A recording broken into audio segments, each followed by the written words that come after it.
కాశీలో Suman TV. Suman TV ప్రేక్షకులకి నమస్తే. కాశీలో Suman TV, yes, sponsored by Varahi silks. పెళ్ళైనా పండగైనా వేడుక ఏదైనా పట్టుచీరల ప్రత్యేక వేదిక వారాహి సిల్క్స్. సాంప్రదాయానికి సౌందర్యానికి వారధి. కాశీ, వారణాసిలో కాశీ అనగానే అన్ని చిన్న చిన్న గల్లీలు, ఆ గల్లీలకి వెళ్ళి ఖాళీ ఇలాంటి రిక్షాలు, లేకపోతే కొన్ని బ్యాటరీ ఆటోస్ ఉన్నాయి, సన్నగా ఉంటాయి, సన్న గల్లీలకి వెళ్ళి పోయేటందుకు చిన్న చిన్న వెహికల్స్. పెద్ద కార్ల లగ్జరీగా పోదామంటే మాత్రం కష్టం. అదే కాశీ స్పెషాలిటీ.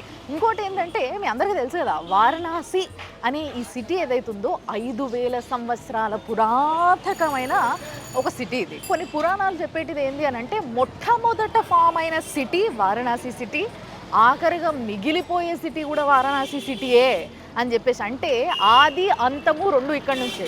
మరి ఆ శివుడే ఇక్కడ ఉన్నప్పుడు ఆది అంతం రెండు ఇక్కడ నుంచే ఉండాలి కదా.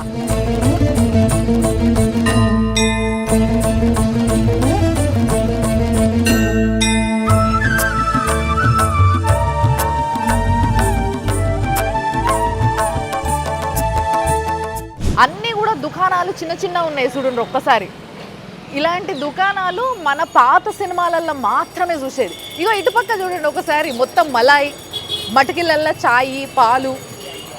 Oh my God. బనారస్ అనగానే బనారస్ చీరలతో పాటు మనకు గుర్తుకొచ్చేది పాన్.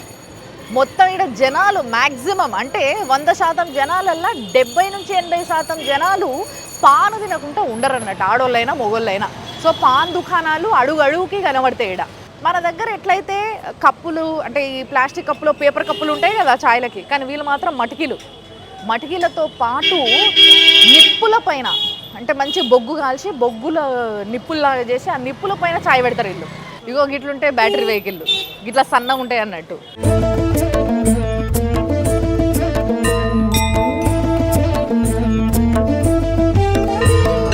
ఇప్పుడు కాశీలో చాలా ఇంపార్టెంట్ ఒక చౌరస్తాలు ఉన్నామన్నమాట. దీన్ని మైదాన్ గిన్ అని అంటారు అనమాట. ఈ చౌరస్తా పేరు మైదాన్ గిన్ చౌరస్తా.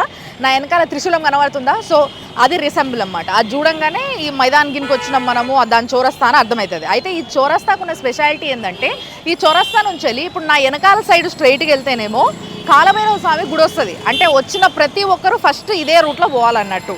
తర్వాత కాశీ విశ్వనాథుడి గుడి ఏమో నాకు ఎడమ దిక్కు ఇటు సైడ్ పోతే వస్తుంది అన్నట్టు. అందరూ దర్శనానికి ఎక్కడికైతే వస్తారో అదే టెంపుల్ ఇక్కడ ఉంటుంది. తర్వాత నేను నిలబడ్డదానికి రైట్ సైడ్ పోతే ఇక్కడ మృత్యుంజయుడి టెంపుల్. చాలామంది ప్రాణహాని ఉన్నవాళ్ళు, లేకపోతే జాతకంలో ఏదైనా అంటే ప్రాణానికి ముప్పు అని అనుకున్న వాళ్ళు ఇక్కడ మృత్యుంజయ టెంపుల్కి పోతారనమాట. ఇప్పుడు మణికర్ణిక ఘాట్ గురించి మీ అందరికీ తెలిసే ఉంటుంది. మణికర్ణిక ఘాట్లో చితి ఎప్పుడు మండుతూనే ఉంటుంది.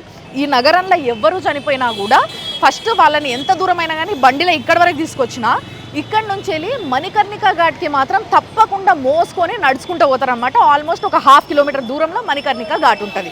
అంత స్పెషాలిటీ ఈ చౌరస్తాకు ఉంది. సో ఇక్కడి నుంచి వెళ్ళి నమో ఘాట్కి కూడా ఇదే రూట్లో పోవాలి. అంటే నా వెనకాల వైపు ఏదైతే కాలభైరవ స్వామి గుడికి పోతామో అదే రూట్లో నమో ఘాట్కి పోవచ్చు.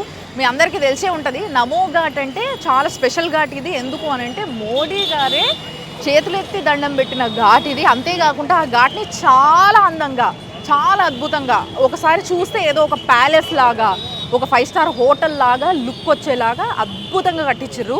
ప్రతి ఒక్కరు ఆ ఘాట్కి పోయి చూసేసి వస్తారు. సో మనం కూడా ఆ ఘాట్ని చూద్దాము. బట్ దానికన్నా ముందు చెప్తున్నా. అండ్ ఇంకోటి ఏంటంటే, ఈ సర్కిల్ కూడా ఎప్పుడు ఇట్లనే రద్దీ ఉంటుంది. అన్ని దిక్కుల ఫుల్ వెహికల్స్, ఫుల్ ట్రాఫిక్ జాము, ఎప్పుడు కూడా బిజీగా. అంటే అన్నీ ఇక్కడ నుంచే పోవాలి, ఏ రూట్ అయినా ఇదే. ఇంకోటి ఇప్పుడు మీరు చూస్తున్న సైడ్ ఏదైతే ఉందో ఇది మనం ఎయిర్పోర్ట్ నుంచి, రైల్వే స్టేషన్ నుంచి వచ్చే రూట్ అన్నట్టు.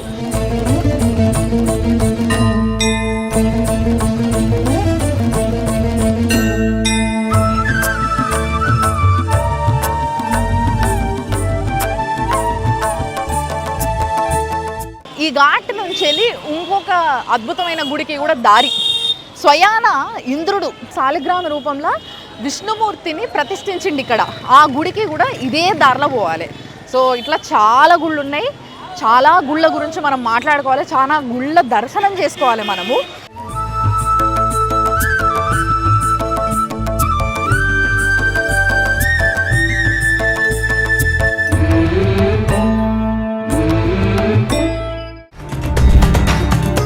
కాశీలో Suman TV, sponsored by Varahi silks.